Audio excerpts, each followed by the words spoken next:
Hello and welcome back, all my Dragon Ball theorists. After going into depth about Merus and his true identity and what that can mean for Goku and his training, this video I want to go into just what Goku thinks he can learn from Merus. If you haven't watched my Merus True Identity explained yet, it's worth taking a look at that to cover some of these unanswered questions and just how Goku can possibly push through to the next level.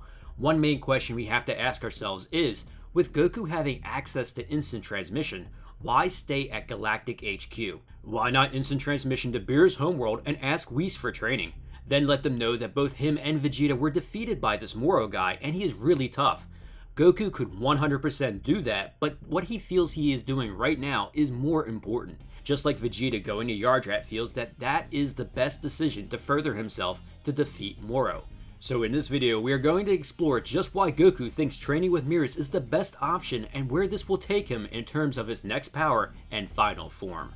Goku has had some interesting masters. He learned some great techniques and powers over the years. Master Roshi, King Kai, and recently Whis, each of them increasing his power and abilities to new heights and helping him see something more. So who is this guy, and how will he help?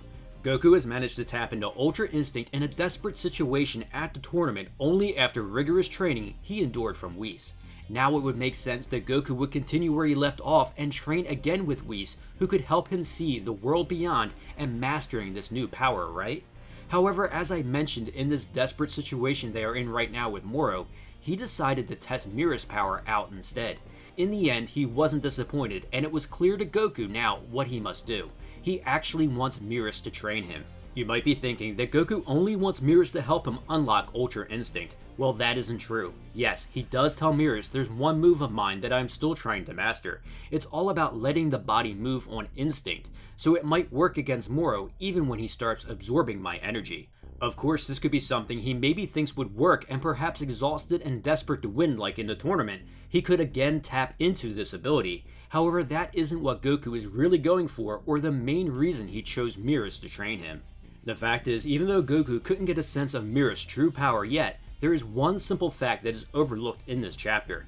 After we get past the issue of Goku, who is incredibly powerful, asking Merus for training that is, once we realize that Merus has been hiding his true identity, is incredibly powerful, and a talented enough fighter to not just train Goku, but help him achieving new heights, we can move on to the simple fact that the main reason Goku asked Merus to train him, regardless of power, is Merus seems to know plenty that Goku doesn't. This one fact alone has intrigued Goku. He even followed this statement up with firmly asking Merus if he was wrong about him knowing a lot that he didn't. We didn't see Merus deny it. So while Goku of course would like to tap into the huge benefit of Ultra Instinct again, from a fighting perspective, that isn't his true intentions. Goku is first and foremost a martial artist and has been trained that way since day one. When Goku sees someone who knows a lot that he doesn't, he wants to learn these techniques and abilities from them regardless of their actual power. Which is why Vegeta is on Yardrat at the moment. Goku learned one of his most useful techniques on Yardrat.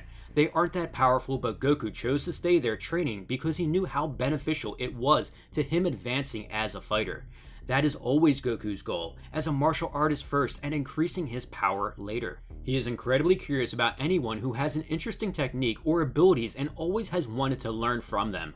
Goku being humble and teachable is the reason why he became such a fierce fighter. There is one other big problem and the elephant in the room we now have to address, and that is the return of Ultra Instinct, or should I say how it likely will never return and be the same as we know it.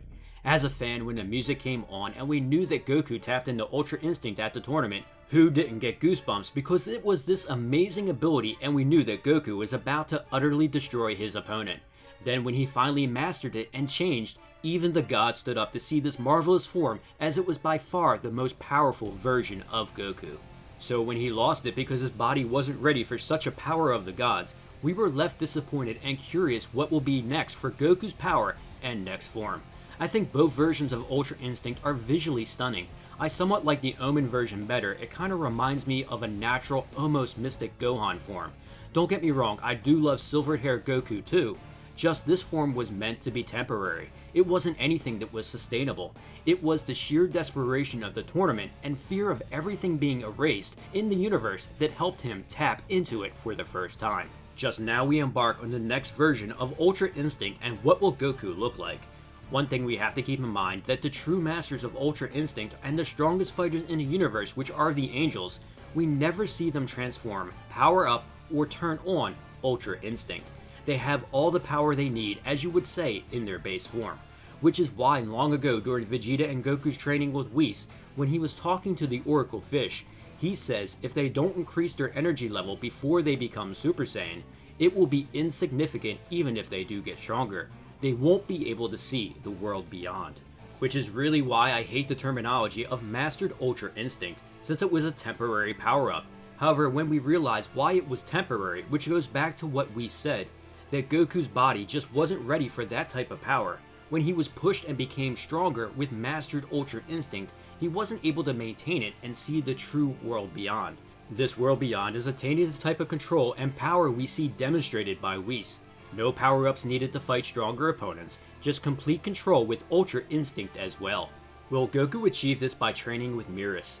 I really look forward to seeing Goku go all out versus Merus in a place where they won't destroy the training area. However, I think Goku will just start to learn better awareness and some techniques in fighting from Merus to use against Moro.